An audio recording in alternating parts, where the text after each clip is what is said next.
자, 우리는 이제 고려의 경제로 들어옵니다.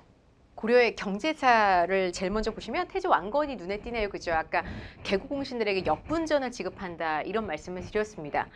개국공신들의 파워 따라서 토지, 수주지를 나눠준 거죠. 그러다가 광종 때 굉장히 왕권이 강화됐었어요. 광종 때 왕권 강화책이 노비왕건법 또 하나 과거제도였죠. 그 광종의 아들이 경종인데 그래서 경종 때부터 이런 제도가 시작이 되는 거예요. 전시과라고 합니다. 그러니까 자, 세금 10분의 1을 거뒀을 수 있는 수조지 전지와 땔감을 구해 쓸 수 있는 임야를 지정해 주는 거예요. 그러니까 여긴 땔감을 구할 수 있는 임야를 이렇게 더불어 준다는 게 고려시대 전시과의 포인트라고 할 수가 있겠죠. 자, 이 전지와 시지를 등급 따라 너비를 지정하니 그거를 이제 등급 과자 따서 과전. 그러니까 그 너비가 관리들의 등급마다 다 달라요. 그래서 먼저 전시과라는 제도가 처음 시작됐다. 그렇게 해서 자, 시정전시과라고 합니다. 처음에 시작됐다라고 해서 이제 시정전시과. 이때가 시작된다라는 거에 대한 의미가 이게 전직 현직 다 포함돼요. 전직 현직 다 포함돼. 그러니까 현직 관료가 은퇴하고 난 이후에도 가지고 있어도 됩니다. 그래서 관리들의 등급을 고려하는데 이 관등만 고려한 것이 아니라 인품이라는 요소라고 해서 인품이라는 건 착하다 못됐다라는 의미하는 게 아니고요. 그 개국공신들의 공을 여전히 좀 반영한다라는 겁니다. 아직까지도 이런 개국공신들의 공을 반영한다는 거에서 왕권 강화가 덜 됐죠? 이후에 성종 때, 6대 임금 성종 때 더 확실하게 이 나라 체제가 정비가 되죠. 그러면서 그 7대 임금 목종으로 넘어가게 되면 목종 때 자, 한번 개정이 될 거예요. 그게 우리가 개정저시가인데 고칠 개자거든요. 뭐가 개정이 되는 거냐면 인품이 빠지는 거예요. 그래서 오로지 객관적인 요소 관등만 고려하는 거죠. 다만 전직, 현직 다 줬습니다. 전직, 현직 다 줬어요. 그렇죠? 이렇게 다 줬죠? 요게 개정저시가의 특징. 이후에 우리가 이제 거란의 1, 2, 3차 침략을 물리쳐내면서 현종 때 엄청나게 영토 넓어져요. 이후에 이제 고려시대 중기 문종 때로 들어가게 되면 이 문종 때 바로 나오게 되는 게 마지막 이제 모든 체제가 완성되는 겁니다. 마지막 전시과 경정전시과라고 해서 자, 전현직 다 주고 있던 거 이제 전직 관리 빼버려요. 왜냐? 반납되는 수조지가 없어요. 죽으면 반납이라는 원칙이 있지만 죽어도 반납을 안 하는 경우가 너무 많아서 불법 세습이 되게 많았거든요. 그래서 오로지 현직 관료, 오로지 관등만 고려하는 이런 체제로 마지막 경전전시과가 완성이 됐다라는 거죠. 그래서 이 전시과 제도는 경종, 목종, 문종 때 들어가서 마지막 경전전시가로 완성이 되더라라고 하는 거고요. 이때가 문음이라고 해서 음서라는 제도도 문종 때부터 처음으로 적용되게 됩니다. 그 음서라는 제도가 이때부터 생겨나니 자, 이때부터로 우리는 이제 고려시대 중기 문벌귀족 사회가 만들어진다라고 볼 수가 있겠죠. 자, 그 아래 토지의 종류에는 그 등급 따라 받는 과정과는 별도로 공음전, 아까 5품 이상 고위급 관료들에게 주어지게 되죠. 자, 그리고 구분전이라고 해서 그 구자가 입구자인데 그 입이 막막한 사람들이 있어요. 생계가 막막한 사람들. 유가족을 얘기해요. 아버지는 관료였는데 관료의 유가족들이 지금 생계가 막막한 거죠. 그래서 하급 관료와 군인애들의 유가족한테 주는 게 바로 구분전이고 그 한인전도 있어요. 한인전은 한가한 사람들. 그러니까 하급 관료의 자제들은 보통이면 아버지의 직업과 역할을 세습받는 경우가 많은데 그걸 세습을 못 받았을 경우 이제 말 그대로 한가한 사람, 한가하다, 한가할 한자입니다. 그래서 한가한 사람들, 관직에 오르지 못한 한가한 사람들에 한인전 줘요. 자, 나라 중앙군 2군 6위 장군들에게 바로 군인전 주게 되고요. 자, 그 다음에 바깥에 있는 향리들에게는 외역전 줍니다. 예, 향리들에게 수조지도 줘요. 외역전이라고. 나머지 내장전, 예, 사원전, 공회전은 이거는 특정 지역의 경비를 충당하기 위해서 수조지가 지정되어 있는 건데 내장전은 왕실 경비예요. 공회전은 관청 경비고요. 사원전은 절의 경비를 충당하기 위해서 인근 땅을 수조지를 지정해 놓고 그 땅에서 나는 세금을 걷어 쓰게 하는 겁니다. 자, 지금 이상 얘기한 건 다 수조권을 받는 땅이고요. 개인 사유지는 민전이라 그래요. 이 민전은 내 개인이 소유한 땅이기 때문에 사고 팔고 내 자유입니다. 민전을 소유한 사람이 국가에게 10분의 1 혹은 누군가의 수조지로 지정돼 있다면 그 누군가에게 10분의 1을 내면 되는 거예요. 이런 전시가 제도는 사실상 이 전시가 제도 하에서 차별받던 무신들이 권력을 잡은 무신 정권기에 들어가잖아요. 폐지됩니다. 그러다 원나라 간섭기 예, 진짜 권문세족이 불법적인 대농장을 경영하는 시대를 맞이했죠. 그거 이후에 불법성을 바로잡을 때 전현직 신진사대부들에게 수조지를 줬던 그 제도 우리 뭐라 그러죠? 과전법이라고 하는 거죠. 이 과전법은 고려 경제사가 아닌 조선 경제사에서 다시 한번 만나게 될 겁니다. 한편 세금 제도는 땅에 부과되는 세금이 전세고 특산품 내는 세금이 공납이에요. 특산품 내는 건 집집마다 일정량이 되겠습니다. 그러니까 우리는 주현까지만 지방간이 파견되잖아요. 그래서 주현 단위로 곡물이 부과되면 그 주현에 파견되어 있는 수령이 그걸 인근 지역의 속현과 향부곡소로 다 나누는 거예요. 자, 그 이후 집집마다 일정량 할당량이 주어지게 되겠고요. 그 다음에 역의라는 건 16에서부터 60세까지 양인 남자들에게 해당이 됩니다. 양인 남자들에게 해당이 되는 게 바로 역이 되겠어요. 자, 그렇게 해서 바로 이제 먼저 전세라는 건 세금 10분의 1을 걷어들이는 건데 그걸 거두려면 토지대장이라는 게 필요해요. 양안이라 그러죠. 자, 토지대장 양안. 그 다음에 이제 그 역을 관리할 때 이제 호적도 필요한 건데 그 역을 징발할 때 호적이 필요하고 땅에다가 부과되는 세금이 전세잖아요. 그때 바로 토지대장 양안도 필요한데 이 양안과 호적을 제작하는 건 재정 담당기구 호부가 하는 거예요. 재정 담당기구, 육부 중에 호부가. 그래서 전세 공납역에서 재정 담당기구 호부가 하는 역할이 되게 크고요. 또 왕실의 회계를 담당하는 삼사도 그 역할을 합니다. 자, 각 지역에서 거둬진 세금은 각 지역의 조창에 모여들게 되고 그 조창에서 좋은 노를 따라 나라 수도 개경에 있는 경창으로 이동되더라. 이 말이고요.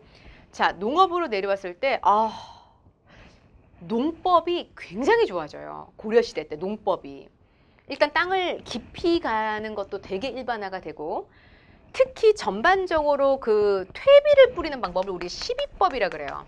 시비법이 첫 등장하는 게 고려거든요. 그러면 통일신라 때까지는 무조건 휴경을 뒀다는 거예요. 휴경을 두게 되면 무조건 농업 생산량은 많을 수가 절대 없죠.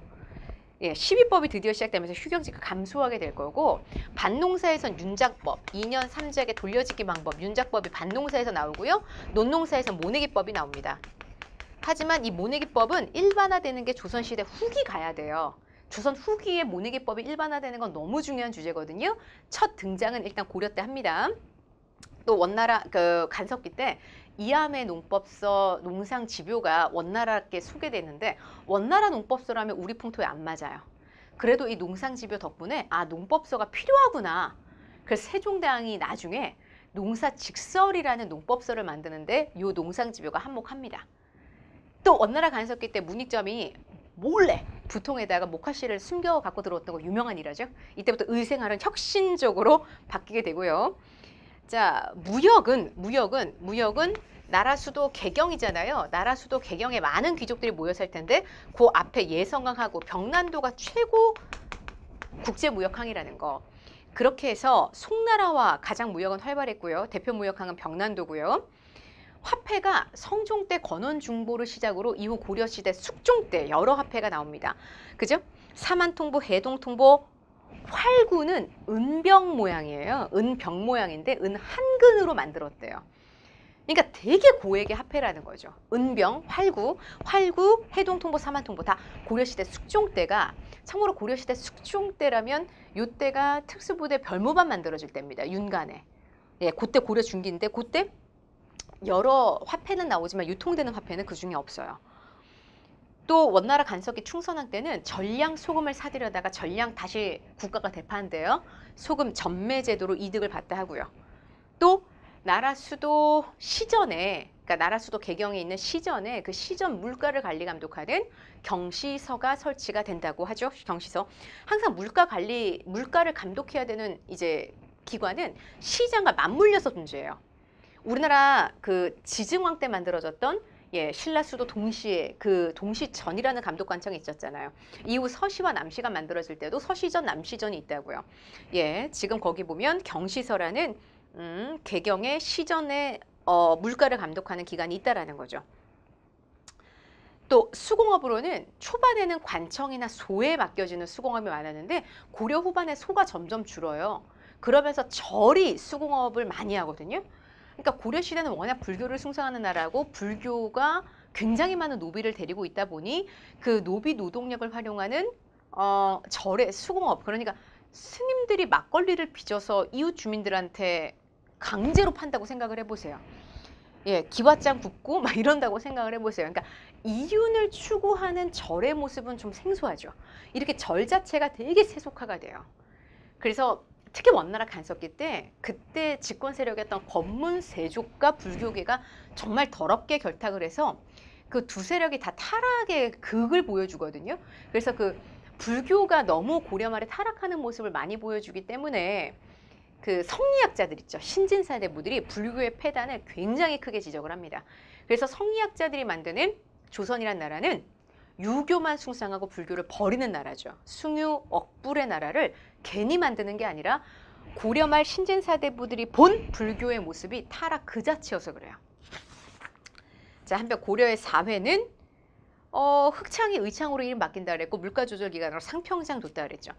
광종 때 이런 게 만들어지는데 제위보, 이 보라는 건 있는 자들이 공동으로 기금을 조성해요. 그러면 사업을 하게 되면 이자가 불어나게 될 텐데 그 이자로서 특정 사업 경비를 추진하는 거예요. 제위보가 빈민구제할 때 쓰는 건데요. 제위보, 이거 고려 때밖에 안 나오는 단어라 제위보 뜨는 순간 고려라고 알고 푸시면 돼요. 뭐 그 아래 단순한 구호시설 되겠고요. 매향은 향나무를 바닷가에 묻으며 예, 미륵불에게 중생의 구제를 요청한다라는 이게 불교에서 나오는 신앙 행사예요. 불교에서 나오는 행사인데 그 불교 신앙 조직 향도가 만들어져서 이 무렵에 향도가 그 매양 활동을 하는 불교 신앙 조직으로 처음에 출발을 하는데 나중에는 그냥 공동 노동 조직이 될 겁니다. 그래서 향도가 나와도 이게 고려가 되겠고요. 이때부터 시작돼서 조선까지 계속 이어질 거고 여성의 지위가 참 잘 나오는 주제인데 고려 시대는 여성의 지위가 살벌하게 높아요. 여성의 지위가 되게 높습니다. 그래서 첩을 들이자고 하면 되게 욕먹는 시대예요. 네. 그래서 그 첩의 자식인 서얼 있죠. 서얼을 뭐 제도적으로 차별하는 나라는 조선이에요. 서얼 자체가 고려에는 거의 없어요. 공식화된 단어가 아니에요. 첩이 없는데 서얼이 어디 있어요. 그래서 일부 일처제고 서얼에 대한 차별이 없다라는 거죠. 그건 조선시대 말이라는 거고 재혼 자유롭게 가능하고요. 사위와 외손자한테도 음서 혜택이 주어집니다. 그러니까 여성의 지위가 매우 높아요. 그게 특징이죠.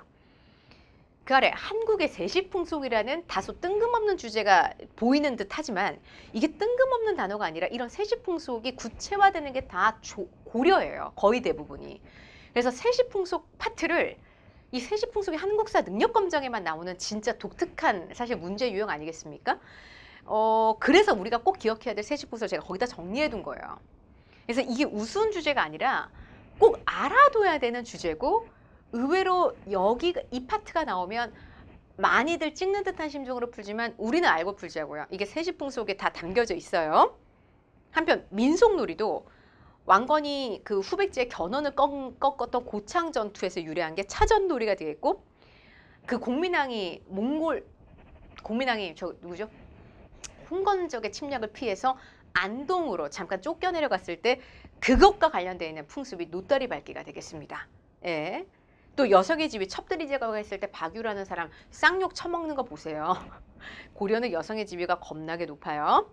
한편 신분제도인데 이 고려라는 나라는 이게 피라미드형 신분 구조를 갖고 있는데 실질적으로 이렇게 지배층이 두 단계로 나눠져요. 가장 높은 게 귀족이고 그 밑에 이렇게 나누면 좀 오해가 있을 수가 있겠군요. 예, 귀족이고 그 밑이 중류층이에요. 그러니까 요런 사람들이 나라 지배층이 되는 거죠. 그래서 5품 이상의 고관들이 귀족을 형성하게 되는데 음서와 공음전의 혜택을 받죠. 자, 반면에 이제 중류층은 하급 관료들이에요. 실무를 담당하는. 그래서 궁중 실무를 담당하는 남반이라는 계층.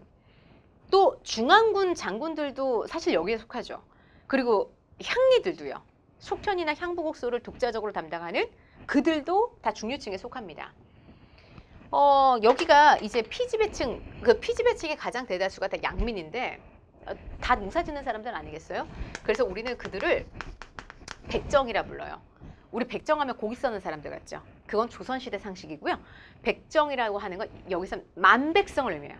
그러니까 고려시대 특별히 국가의 어떤 직업과 역할을 갖지 않고 예, 그냥 이제 농사 지으면 평범하게 사는 사람들 대다수가 바로 백정입니다. 그러니까 백정이 바로 농민이에요. 백정이 이 나라의 주로 세금, 국가의 재정을 뒷받침해 주겠고요. 또 향, 부곡, 소 이 사람들도 세금 액수가 유달리 많죠. 근데 이 나라가 그나마 백정까지는 다소 인정을 해요. 중농 국가이기 때문에. 근데 향부곡소는 겁내 차별해서 이주의 자유도 없죠. 세금 액수만 유난히 많고. 자, 천민으로 내려가면 천민의 대다수 노비고 노비는 재산으로 간주됩니다. 자, 나라 소속의 공노비가 있고 개인 소속의 사노비가 있는데 공노비든 사노비든 나가 사는 노비가 있어요. 나가 사는 노비를 외거노비라고 합니다. 이 외거노비는 재산을 가질 수 있거든요. 결혼도 자유롭게 할 수 있고. 그래서 사실 1년에 2번씩 주인에게 신공을 갖다 바치는 절차만 생략한다면 그냥 백정가도 같아요. 예, 이 외거노비가 나중에 돈을 모아서 주인으로부터 독립하는 경우 많았다 그러고요. 그 다음에 분명 중류, 향리의 아들로 태어나 과거 시험을 봐서 이제 신진사대부들 귀족으로 진출하는 경우도 많았죠. 천민 출신의 집권자 이의민 같은 사람이 무신집권 한 번에 되는 거 보셨죠? 향부곡소가 끊임없이 일반현으로 승격되는 거 보셨죠? 그런 식으로 고려라는 나라는 이렇게 분명 신분이 분명히 구분되어져 있는 나라긴 하지만 신분 이동의 개방성이라는 게 어느 정도 보장된 나라. 예, 그게 또 특징이기도 합니다. 신분 이동이 어느 정도 개방적으로 이루어진 나라. 그래서 참 이 나라는 개방적인 나라라는 게 특징이에요. 여성의 지위도 높고요. 자, 다음 주제가 고려의 문화인데 고려의 문화로 가시면 3번 주제입니다. 먼저가 유교네요. 이제 순서가 뒤바뀌었어요. 우리 고대 국가는 불교가 먼저 나왔거든요. 왜냐면 이 나라가 유교가 정치념이 됐잖아요. 최승로 때문에. 나라 최고의 국립대학 국자감은 이렇게 유학부와 기술학부가 섞여 있었습니다. 그렇죠? 자, 그러다 고려 중기 사회 때 대표 문벌, 우리 문벌 3명 봤어요. 그 여진족을 정벌하는데 특수부대 별무만 만들었다라는 윤관이 있었고 이후에 이자견, 김부식 보셨잖아요. 근데 사실 문벌이 한 명 더 나와요. 문화사 파트에. 누구냐면 우리 중서문화성의 장관이 문화시중 아니겠습니까? 문화시중까지 지내고 은퇴한 해동공자 최충이라는 인물인데 이 최충이 해동공자라는 타이틀을 받고 있을 정도로 최고의 유학자로 그 명성이 중국까지 미쳤다고 해요. 자, 그런데 이 남자가 은퇴를 했단 말이에요. 은퇴를 하고 최초의 학원을 차리니 그게 구제학당이에요. 그러니 고려시대 과거 시험을 준비하는 귀족들의 아들들이 나라 국립대학 국장을 안 가요. 쪽집게 스타 강사 최충이 만든 구제학당을 가더라 이거죠. 그래서 구제학당 출신들을 스승의 호를 따 문헌체충이거든요. 그 제자들을 문헌공도라 부르는데 이때부터 문헌공도가 히트를 치니 앞다투어 그 과거 시험을 오래 출제해본 나라 최고의 유학자들이 은퇴를 할 때마다 학원을 하나씩 만들더라. 그래서 학원이 무려 12개예요. 그래서 그걸 사학 12도라고 하는 거예요. 자, 진짜 예나 지금이나 역사가 징글징글하게 반복되는 건 사학이 너무나 융성하면 관학이 위축될 수밖에 없어요. 그러니까 사교육이 너무 많아지다 보면 공교육이 위축될 수밖에 없는 거죠. 그러니까 이때도 공교육이 위축된 거예요. 국자감이. 그래서 관학진흥책이 막 나오는 거예요. 공교육을 활성화시키기 위해서. 그래서 공교육 활성화 정책으로 서적포, 칠제, 양현고, 장학재단 같은 거 이런 거 나오잖아요. 그러니까 참 역사가 돌고 도는 거죠. 지금도 대한민국의 가장 교육계 문제는 어떻게 보면 사교육으로 너무 집중돼 있는 거. 그래서 항상 선거철만 되면 그 사교육 비용을 안정화시키기 위해서 뭔가 공교육 활성화 정책이 많이들 나오곤 하지만 특히 교육감 선거 이럴 땐 여전히 대한민국의 학원은 잘 되고 있습니다. 자, 이후 무신정권기 100년 동안은 유학이 위축되지만 원나라 간섭기 때 되려 유학이 단절되는 바람에 아예 새로운 유학이 중국으로부터 들어오는 거예요. 원나라로부터 새롭게 들어온 유학이 바로 성리학 되겠습니다. 그러니까 원나라 학자가 아닌 남송시대 때 주자가 집대성한 새로운 철학이 되겠고요. 성리학은 이걸 안향이라는 사람이 최초로 충렬학 때 받아들였어요. 이후에 백의정 이재현은 특히 원나라 수도 베이징에 망건당이라는 학술 연구기관이 만들어진다고 하는데 이 망건당 거기 출신의 학자입니다.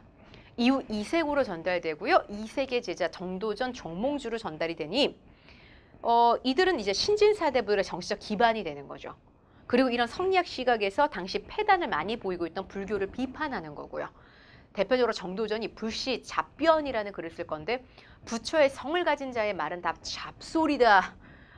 굉장히 센 말이에요. 그죠? 불시잡변. 그래서 불교를 억압하는 나라 조선이 만들어지는 거고요.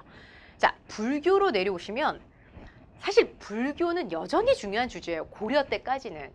그리고 새로운 이슈가 있으니 그거는 바로 교정과 선종이라는 거의 이슈인데요. 생각해보면 분명히 나라 수도 중심의 경전 이해를 중시하는 교종이 있었고 거기에 신라 말에 새롭게 뭐가 등장했냐면 선종이 등장했는데 자, 지방 세력의 후원을 받던 선종과 나라 수도 세력의 이제 지지를 받던 교종, 이 교종과 선종을 어떻게 통합할 것인가라는 주제. 그래서 먼저 고려 중기 때 그 문종의 넷째 아들로 태어났어요. 아까 고려 문종 때면 경전전시가가 완성이 될 텐데 그때가 그 공음전도 만들어지고 그 전에 음서도 나올 때거든요. 그러니까 문벌귀족 사회가 완성이 될 때쯤이죠. 그때가 문종의 넷째 아들 의천이라는 나라 대각국사예요. 그러니까 이 나라는 국사제도와 왕사제도가 있는데 나라가 인정한 나라의 스님이란 뜻입니다. 대각국사 의천이라는 사람은 나라 수도 문벌 세력이에요. 그러니까 나라 수도 중심의 교종을 후원하는 사람이고 이 남자는 화엄종이라는 종파를 중심으로 교종을 일단 이렇게 버무렸어요. 그리고 교종을 중심으로 선종을 통합하는 거죠. 그래서 교선 통합 이렇게 우리가 볼 수가 있겠고 그렇게 해서 천태종을 창시합니다. 이 천태종에서 의천 이제 대각국사가 강조하고자 했던 메시지는 이론과 실천의 겸비라는 거죠. 이론을 의미하는 게 교고 선종을 의미하는 게 관입니다. 그래서 교리와 직관을 겸해서 수행하라 이 말이에요. 그러니까 이론과 실천의 연마, 교관, 겸수. 이 남자가 그때 당시 문종의 넷째 아들 왕족이니 권력의 중심에 있는 인물, 나라 최고의 스님이자 권력의 중심에 있는 인물이고 그 앞서 거란 침략 때 만들어졌었던 초조대장경에 누락된 경전이 많았어요. 그래서 이 남자가 다시 교장이라는 걸 가능해냅니다. 이른바 속장경이라고도 하는데 그러니까 먼저 초조대장경이 있었고 거기에 속장경이 만들어지는 거죠. 다만 몽골 침략 때 불탄다라는 겁니다. 자, 의천이라는 사람이 이렇게 나왔는데 의천 죽고 나서 교단은 다시 분열돼요. 누가 등장할 거냐면 진울인데 진울을 후원했던 대표적인 인물이 바로 최충원입니다. 최충원이 왕을 3명 갈아치우는 무신정권 무소불위의 권력자라 그랬는데 그렇기 때문에 나라 고려시대 백성들이 최충원을 쳐다보는 게 최충원은 싫어요. 아니 쳐다보면 욕밖에 더 하겠어요. 그러니 최충원은 최대한 사람들의 권력을 지방으로 분산시키려고요. 이때 순천에 송광사라는 절이 있는데 거기에 유명한 선종승려 진울을 그래서 후원하는 거예요. 사람들이 다 진울에게 이제 포커싱을 하도록. 그렇게 해서 이 남자는 선교 일치, 그러니까 완전 선종신표로 교종을 완전 발라버린 인물이고요. 조계종을 창시한다는 의미에서 조계종은 지금도 대한민국 불교를 이끌어가고 있는 종파 아니겠습니까? 그러니까 이 조계종을 창시한다는 의미에서 진울이 그래서 시험 문제 진짜 많이 나오는 거예요. 자, 거기다 이 남자가 선정과 지혜는 쌍으로 가능해. 뭘 통해서? 수행을 통해서. 그 다음 부처와 같은 범뜨기는 깨달음. 이게 돈오라는 건데 이후에도 점진적인 수행. 이 사람 무조건 수행을 강조해요. 돈오점수 정해쌍수. 무조건 수행을 강조하는 사람. 자, 진울이었고요. 이 남자가 선종승려 10명의 모임을 주도하거든요. 선종승려 10명의 모임. 우리 그 10명의 모임 이름을 수선사 결사라고 합니다. 그래서 이 남자가 수선사 결사를 주도했던 인물인데 그 수선사 결사에 참여했던 이제 스님 중에 한 명이 해심이고요. 그래서 해심이 유교와 불교는 하나다. 유불일치설을 얘기하는데 그래서 우리가 자연스럽게 새로운 유학을 원나라 간섭기 때 받아들일 수 있었는지 몰라요. 그러니까 성리학이 이제 우리나라에 자연스럽게 받아들여질 수 있는 토대 밑거름이 된 게 해심의 유불일치설이 되겠고요. 한편 요새라는 스님도 있는데 요새도 객관식에 잘 섞여 나와요. 요새는 그 수선사 결사에 대항하여 연마을, 전라도 강진이라는 곳에서 백년사 결사를 주도했던 인물. 이렇게 불교가 융성했던 나라인데 원나라 간섭기 때 너무나 타락하는 극악의 모습을 보여줬다고요. 예. 그래서 그 아래 태조나 광종이 다 숭불 정책을 펼쳤던 것. 그다음에 초조대장경이나 교장이 불탔잖아요. 제조대장경이 다시 만들어진다는 거죠. 그게 바로 팔만대장경이 되겠습니다. 지금 현재 합천 해인사에 보관되어져 있고요. 자, 역사로 내려오시게 되면 역사서, 현존하는 거 드디어 나옵니다. 자, 그 최고의 문벌이었죠. 김부식의 삼국사기. 현존하는 가장 오래된 역사서요. 이 김부식의 삼국사기는 굉장히 보수적 유학 관점에서 쓰여졌다는 점에서 그 다음에 나오는 오히려 이규보의 동명왕편, 다시 고구려 계승의식을 찾아가는 거잖아요. 주몽 이야기를 한다라는 건. 그리고 우리나라의 그 스님들의 열전을 적었던 각훈의 해동고승전. 이게 되게 자주적인 역사서로 평가받는데 그거에 비해 굉장히 보수적인 관점으로 평가받습니다. 이후에 우리가 원나라, 그러니까 몽골 항쟁 40년 이겨내고 그러면서 바로 일원 스님의 삼국유사, 이승유의 제왕 운기로 이어지거든요. 가장 민족적이고 가장 자주적인 역사서로 평가받는. 그러니까 자주성으로 보자면 점점점 후반으로 갈수록 이때가 가장 최고조에 이르게 되는 거예요. 그래서 거기 김부식의 삼국사기는 기전체 방식이라고 돼 있는데 그 기전이라는 거 거꾸로 해보세요. 전기잖아요. 그러니까 사람의 일대기를 엮은 거예요. 25권의 역사서 중에 가장 많은 인물들이 신라에서만 14권이 나왔는데 14권이 신라 이야기인데 그중에서 3권이 바로 김유신 이야기예요. 대단하게 바로 김유신의 삼국 통일을 굉장히 칭송한 인물이다라고 볼 수가 있겠죠. 반면에 이제 이규보의 동명한편부터 다시 고구려 계승의식을 찾아갑니다. 그리고 일원 스님의 삼국유사는 당군항검의 건국신화를 최초로 다루고 있고요. 이승유의 제왕운기도. 또 마지막에 성리학자 이재현이 쓴 사략은 성리학적 명분론에 근거하여 우리나라 충신들 이야기를 엮은 거예요. 자, 그래 풍수지리설은 처음에는 서경을 떠받들다가 나중에는 한양 명당설이 뜬다라는 거고요. 문학은 참고만 해주세요. 나올 가능성은 굉장히 낮습니다. 자, 63쪽 위로 우리는 이제 목조 건축물이 사실 그 전에 만들어진 건 다 붙었어요. 현존하는 가장 오래된 목조 건축물이 고려 거고요. 자, 안동의 봉정사 극락전이라는 건물. 자, 봉정사 극락전과 수덕사 대웅전, 그리고 부석사의 무량수전. 이게 3대 목조 건축에 해당되는데 그 3대 목조 건축이라는 건 역사가 가장 오래됐다는 얘기고요. 현존하는 가장 오래된 3개가 되겠고요. 그 옆에서 보게 되면 배을림 기둥과 지붕이 있는데 지붕과 배을림 기둥을 연결시켜주는 포라는 게 있어요. 이게 무게 분산을 위해서 존재하는 건데 이 포라는 게 기둥 하나에 포 한 개가 연결되어 있으면 주심포라고 하는 거고 기둥과 기둥 사이에 포가 여러 개가 있으면 다포라고 얘기하는 거예요. 다포는 완전히 원나라 간석기 무렵부터 나와요. 그러니까 완전 고려 후반. 그래서 주심포식 건물은 이렇게 3개가 되겠습니다. 그리고 다포 양식도 원나라의 영향을 받아 후반에 나온다라는 거죠. 한편 석탑도 고려시대 석탑은 특징이 굉장히 뚜렷해요. 높아요. 월정사의 8각 9층 탑. 이건 송나라 영향인데 이거 실제로 가서 보시면 진짜 화려하게 생겼습니다.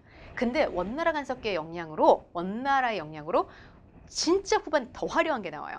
경천사지 10층 석탑인데 경천사는 저 고려 수도 개경에 있거든요. 근데 거기에 있었던 10층 석탑은 우여곡절 끝에 나중 일제강점기 조선 총독부 앞에 있었고요. 서울로 옮겨졌다는 얘기죠. 요게 이제 훗날 강복을 맞이하면서 그 조선 총독부 건물이 국립중앙박물관으로 바뀌었단 말이에요. 또 국립중앙박물관이 조선 총독부 건물 철거된 이후에 동작구로 넘어오게 되는데 국립중앙박물관 동작구가 아니죠. 용산구 이촌동, 이촌동에 자리 잡게 되는데 그 이촌동에 있는 국립중앙박물관에 보시면 경천사지 10층 석탑이 크게 자리 잡고 있습니다. 지금 현재 이제 국립중앙박물관에 들어가 계시고요. 이게 원나라 영향으로 만들어진 대리석 석탑인데 훗날 조선시대는 불교를 억압하는 나라라 대놓고 불교 문화재가 사실상 거의 없어요. 근데 세조라고 수양대군 있잖아요. 그가 하나를 만들어 원각사지 10층 석탑이라는 이게 경천사지 10층 석탑을 모방해서 만들었는데 조선시대 파트에는 불교 문화가 따로 없어요. 코너 자체가. 불교 문화라 해봤자 시험 문제 나올 수 있는 게 이거 하나라서. 그래서 그냥 고려시대 편에서 같이 하고 갈게요. 이건 조선 겁니다. 세조 때 만들어진. 한편 불상은 되게 특이한 불상들이 많죠. 사람들이 지나다니는 길목에. 그래서 철불도 있고 석불도 있고. 부석사 소조 아미타율의 좌상은 고려시대 중기에 만들어지는 건데 요거는 석굴암 본존부를 본따 만든 이것도 실제로 가서 보면 엄청 커요. 특히 부석사 소조 아미타율의 좌상 이거는 잘 나옵니다. 잘 봐두시고요. 자, 우리는 한국사 능력검정 컬러 시험지로 풀게 돼요. 그래서 현장 강의 많이 할 때 왜 컬러인지 아세요? 문화사 내려고요. 라고 말을 할 정도로 진짜로 그 문화사를 내야 되기 때문에 컬러 시험지라는 얘기는 아닌데 진짜 컬러 시험지의 특성상 이게 그대로 색감이 다 살아나와요. 그래서 문화사 파트 진짜 리얼하게 출제되니까 좀 잘 봐두시고요. 빛의 색깔의 상감청자가 유행합니다. 예, 나중에 누리끼리 한 분청사기로 연결되죠. 그 다음에 현존하는 가장 오래된 금속 활자본이 직지심체 요절인데 그 전에 상정고급 예문 만들어졌지만 예, 현존하지 않고요. 상정고급 예문이 이제 사라져버린 지도 140여 년이 지난 예, 직지심체 요절.